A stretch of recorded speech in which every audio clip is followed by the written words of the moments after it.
everyone. Welcome back to Kids Sabbath School Review. I'm so excited to see you again. I can't believe it's been a whole week. Of course, don't go to our new website yet. We're still hosting on YouTube and Facebook, but soon we will be at kidssabbathschoolreview.com. Oh, I can't wait. That's going to be our new home. So I've been chatting with a lot of the parents there online and talking about our new plans. I did want to share a little bit more of the details with you. So this part, kids, is kind of more talking to the parents, but we're trying to figure out how to be able to continue to do this.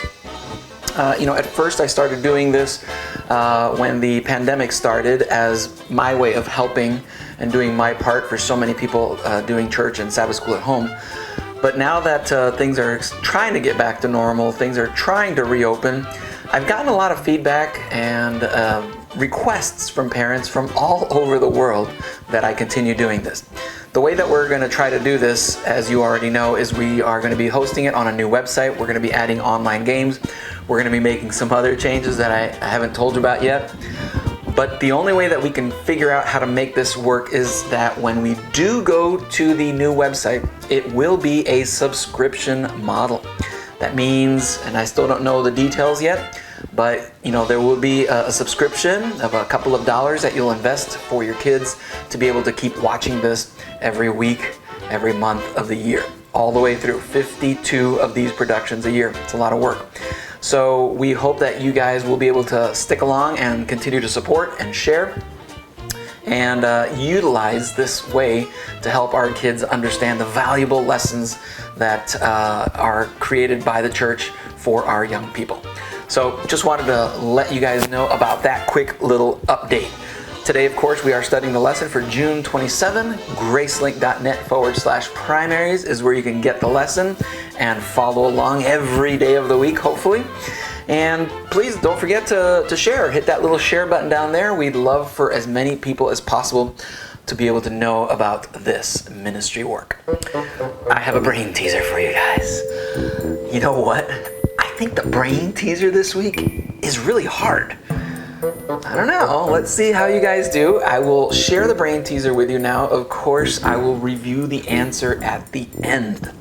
Are you ready? Thinking caps on? All right, here we go. This is how it says. Every evening I get my assignment and I always fulfill it, but usually when I do, I get scolded. What am I? All right, I'm going to read that for you again just so you can absorb it fully. Every evening I get my assignment and I always fulfill it, but usually when I do, I get scolded. What am I? All right, you guys think about that. In the meantime, I'm going to show you today's artifact. It's really great. Check this out. It's a moose. And of course, the little sign there says, I love Alaska. What's that all about? We'll get to that in a few minutes. But right now, we're going to check out today's Bible verse, the verse of the week. It says, anyone who loves me will obey my teaching. And that's found in John 14:23. All right. So we've got a moose, we've got about obeying teaching, we've got some interesting stuff going on with the brain teaser. We're going to see what Dusty and Feather are up to. Let's get into our lesson study time right now, but not here. We're going to go outside where it is a spectacular day. Are you ready? Yes, no, absolutely. Here we go. Come on. So our Bible story today is really an interesting one. It's probably one of the more famous stories in the Bible because of what happened with the donkey. All right, so let's rewind a little bit here. What's going on in the story? So first of all, the children of Israel, led by Moses, are heading to the promised land, right, to Canaan. Before they arrived, this is when this story happens. And so in Canaan, the kings and all these kingdoms are all starting to get really stressed out because the children of Israel are just marching on towards Canaan and they're winning all their battles. The kings are starting to get really terrified, and there was a king, Balak, who was looking over these huge amounts of Israelites that were coming, and he was terrified. He's like, whoa, we're not going to make it. this is bad news. What are we going to do? So he was trying to come up with ideas of how he can defeat God's people and how he could, combat against them somehow. And he comes up with an idea. And he says, I know what I need to do. I need somebody to place a curse over these people. So he calls up a prophet there in the area called Balaam. And he comes up with this idea to send his messengers with some money and see if he can basically pay him to come and place a curse over the children of Israel. And so that's exactly what happens. The king sends the messengers, and they go and they find Balaam. They knock on his door and they tell him, well, King Balak wants to do this, and he wants you to come, and he's got all this wonderful money, and all you got to do is just place a curse over these people that are going to invade. And, Balaam's like, wow, that's a pretty sweet deal. And all this money. And he says, well, why don't you guys just stay over the night here in the area while I talk to God and just kind of want to check this out with him first. So he does that. And God is very clear as to what he wants him to do. He says, you will not place a curse on these people because I have actually placed a blessing on these people. So Balaam the next morning, he's like, oh, no, well, yeah, sorry, this is not going to work. Appreciate the offer, and sends the messengers away. And the messengers leave, and they go back to Balak, and they tell him what he told them. And Balak is like probably even getting more stressed out. And he comes up with this other idea, plan B, right? He's like, okay, take more money, take more gold. Tell him the prizes and the rewards that we're going to give him are more than anything he can imagine. Just get him to come. So they go back. They talk to Balaam again. And of course, he sees all the money and he's like, whoa, let me check again with God, though, just to be sure. And of course, God is telling him, that he's not supposed to go. But finally, God says, fine, if that's what you have to do, go. But make sure you only say what I tell you to say. Don't mess around, because I already told you not to go. So Balaam goes. He's like, yeah, all right. Gets his donkey and he heads out with his messengers. On the way, though, this is a part that a lot of people obviously are familiar with. The donkey decides that he doesn't want to go any farther. He actually goes down into a field. And Balaam is upset because he's like, yeah, this is going to be great. Going to get all this money, whatever. And he beats on the donkey. And the donkey just did not want to go that way with the messengers. And he forces him back on the trail, and he goes again, and the donkey stops again, and he beats him again, second time. And he can't figure out why this donkey doesn't want to go forward. You're forcing him to go again, and in the third instance, they're going between this narrow path where there's like rocks on either side. And the donkey does not want to pass, and he goes against the rock, and he like crushes Balaam's foot. Now Balaam's getting like really mad, and he's beating the donkey a third time. And this is when the donkey jumps into the story, and he turns his head and he looks at Balaam and he says, why are you beating me? Stop it, man. That hurts. I don't know exactly the words he said, but the funny thing is a donkey spoke to Balaam. And the funnier thing to me in this story is that Balaam actually responds to the donkey. They start like having a discussion. Well, I told you we wanted to go this way. And the donkey's like, but there's an angel blocking the path. Or, they get into this discussion. And that's when the angel is revealed to Balaam, because there's an angel blocking the path. The donkey could see it, but Balaam couldn't. And finally, Balaam's eyes are opened, and he can see what is going on and how the angel is trying to help Balaam understand that he needs to obey God at all times. Not try to find little side roads or backup plan, and maybe if I do it this way. We need to always stay true to God and obey him always. And that gentle reminder helped him, because when he met up with Balaam, he did not curse, and he blessed the people, the children of Israel that were coming. Very important in this story to remember that no matter what the circumstances or the situation, we have to always obey God's commands. Very important. And that's what the lesson wants us to learn this week. All right, it's a beautiful day. It's time to go for a ride. I got the Jeep ready. Let's go.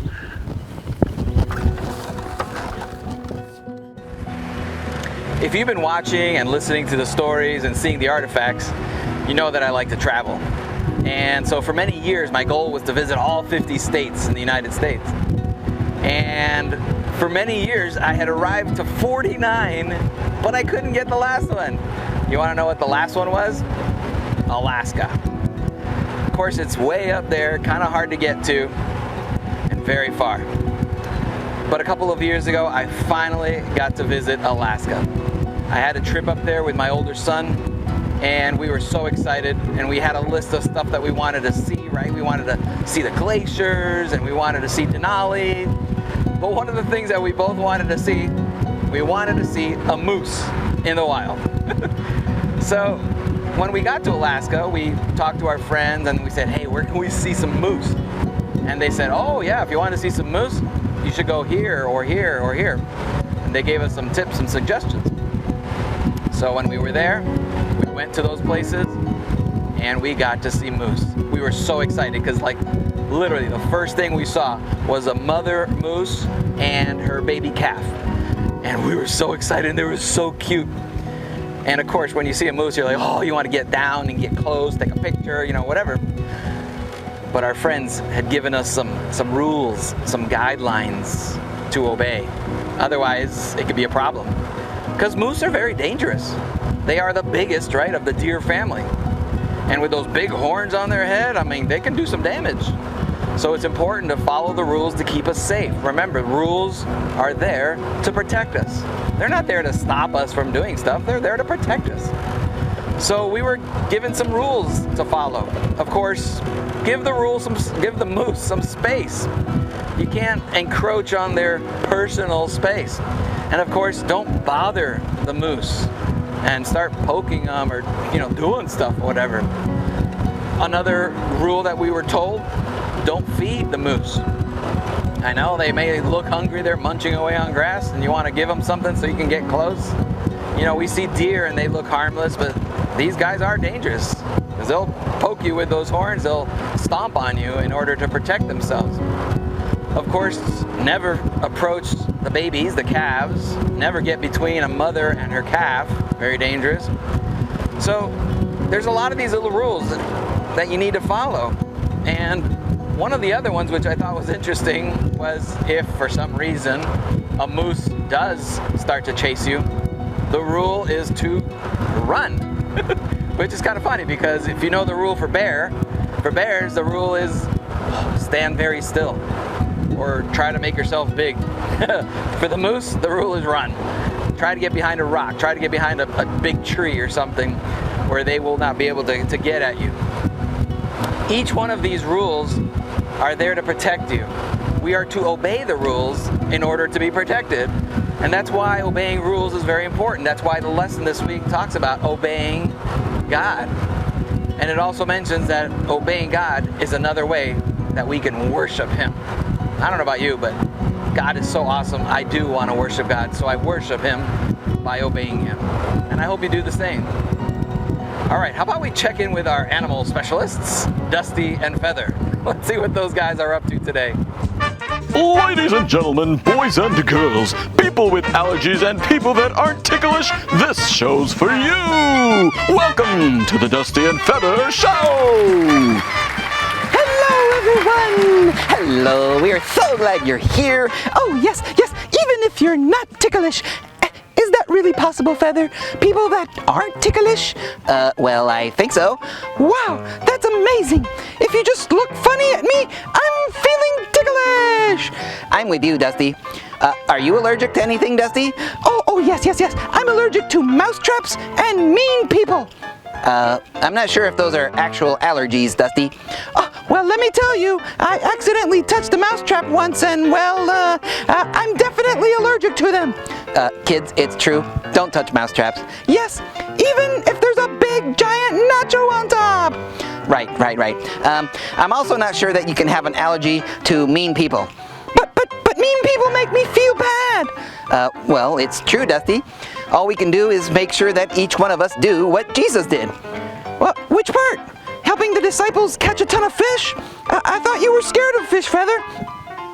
Dusty, I was talking about love. Jesus wants us to love everyone. Even mean people? Yes, even mean people. They need to see what love looks like. Oh, I get it. So our job is to show everyone what Jesus' love is like? Yep, everyone. Doesn't matter if you're black or white or pink or yellow. Jesus' love is for everyone. Oh, that's so awesome, Feather. Hey, Feather, are we going to talk to the kids about an animal today? Oh, yes. I figured it would make sense to talk about the donkey, since it's in our story today. Oh, yes, that's a great idea. I wish I could interview a donkey, ask him questions and stuff. Interview a donkey? Yeah, like the one in the Bible story. I'd love to ask it more questions. Like what? Oh, well, I wonder what his donkey friends thought when he started talking. I wonder if they thought he was just speaking another language or something. Dusty, you sure think of the strangest things. Well, thank you. Well, in the story, the donkey stopped because he saw an angel blocking the path, right? Right. That's because the donkey is famous for being stubborn and fearless. Oh, that sounds like me. Fearless, not so stubborn though. I wonder why they're like that. Well, I'm not sure. If you look at their cousins, the horse, when they're scared or startled, they jump or bolt out of there. But not the donkey? Nope. If they're scared or startled, they just freeze or look around to see what happened. That's why they're stubborn. Huh, yep, I'm definitely not stubborn. If a frog came along and jumped on me, there's no way I'm just gonna freeze and look around. I'm out of here. Yeah, I thought you were fearless. I am, as long as it's butterflies and hummingbirds and baby seals. Oh, okay. The neat thing about donkeys is that they're usually also very obedient animals. Oh, well, that's a good thing. Isn't our Bible story today about being obedient? Yep. Basically, when we obey God's instructions, it's a way of worshiping Him. Oh, I want to obey God and all His instructions. Yep, me too, Dusty. Plus, it's important that we also obey Mom and Dad, since they know and see stuff that we can't see. Oh, like Balaam in the story! He couldn't see the angel! Right. Mom and Dad know stuff that we don't know yet, so we have to trust and obey them, just as we trust and obey God. Oh boy, that's what I'm gonna do! Where are you going, Dusty? Oh, I was going to go look at my favorite book about butterflies. Not too scary. I think I'll join you. Bye, everyone! All right, thank you, Dusty and Feather. Always good to hear from them and get their take on so many cool animals of the world. Of course, right now, though, it's time for game show. Oh, yes, you know what's happening. I'm going to ask 5 questions. If you know the answer to the question, just shout it out. Even if you wake up your hamster, it's okay. They'll understand. Here we go. Are you ready? Question number 1. Finish this sentence. Anyone who loves me will obey my what? It's your memory verse. That's right, teaching. Very good. Awesome. Make sure you got number 1. Let's check out question number 2. How many times did Balaam hit the donkey according to the Bible? That's right, 3 times, till he finally turned around and said, hey man, cut it out. I can't go because the angel's there. All right, good job, good job, good job. Let's check out now question number 3. What was blocking the path of the donkey? That's right, the angel. Wow, that's so cool that the donkey saw him before Balaam saw him. All right, let's check out now question number 4. In which state did I finally see the moose? That's right, in Alaska. Wow, that's way up there too. You guys are doing great. Let's check out question number 5. This one's a true and false question. When a donkey gets scared or startled, he runs away.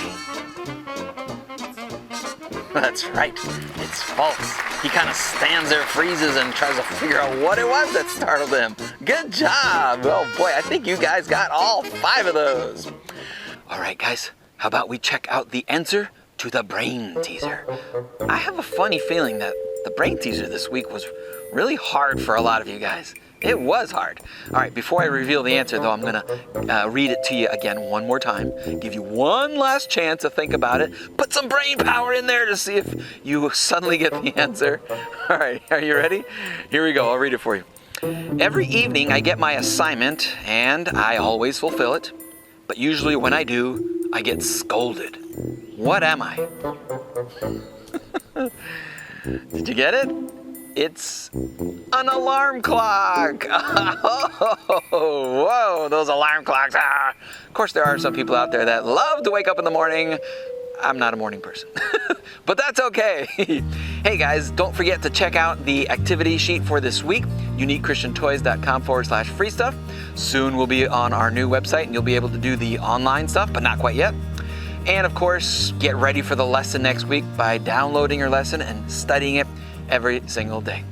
Let's close now with a word of prayer. Dear Jesus, thank you so much for giving us your laws, your rules, Lord, to live by. Lord, they are there to protect us, and we want to obey them because we love you. Thank you, Lord, for this lesson reminder this week. We love you so much. In Jesus' beautiful name I pray. Amen. All right, guys, that's it for this week. I can't wait to see you guys next week. Take care, guys. God bless.